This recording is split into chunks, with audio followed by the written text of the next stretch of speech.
A mean world once told me, in all its not-so-subtle ways, loud enough for everyone to hear, that good girls never raise their voices, wild and untamed.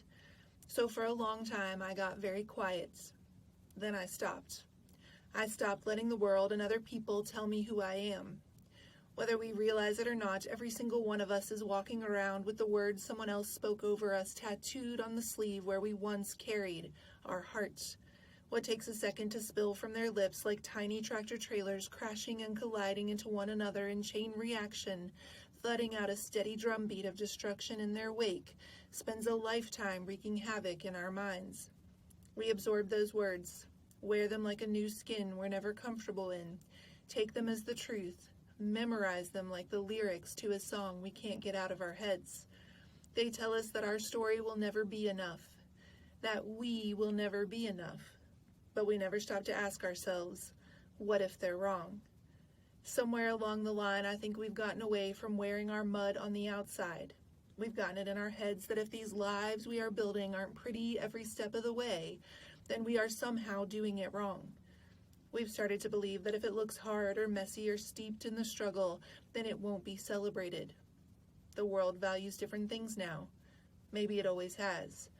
Maybe the person with rough, calloused hands covered in scars from the pursuit of building a better life, leaving a trail of dirt wherever she goes, was always going to be someone on the outside. Sometimes I think we are afraid of the dirt still caked under our fingernails from the last time we had to dig ourselves knee-deep out of the mud. We start to despise these days of small beginnings, believing that if our story doesn't measure up, then we will never measure up. We carry that shame like a qualifier to our life sentence, modifying the descriptors as we go, editing, revising, abridging the messy until we've washed and watered it all down enough to ensure that we blend, fit in, disappear altogether if we have to, just so long as no one sees the muddy fingerprints this story has left across our lives. We get really comfortable with the hiding. We get really safe not being seen. Which means it can feel a whole lot like whiplash when God suddenly takes that hard, heavy story you've been trying so hard to hide all along and uses it to start opening doors you never dreamed of. Good. We need that kind of shakeup.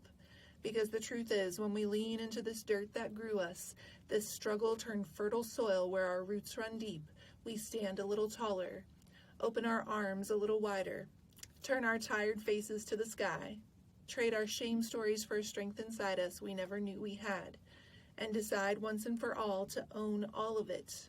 The hard, the gritty, the bittersweet. This world may try to tell you it isn't beautiful, but what if they're wrong?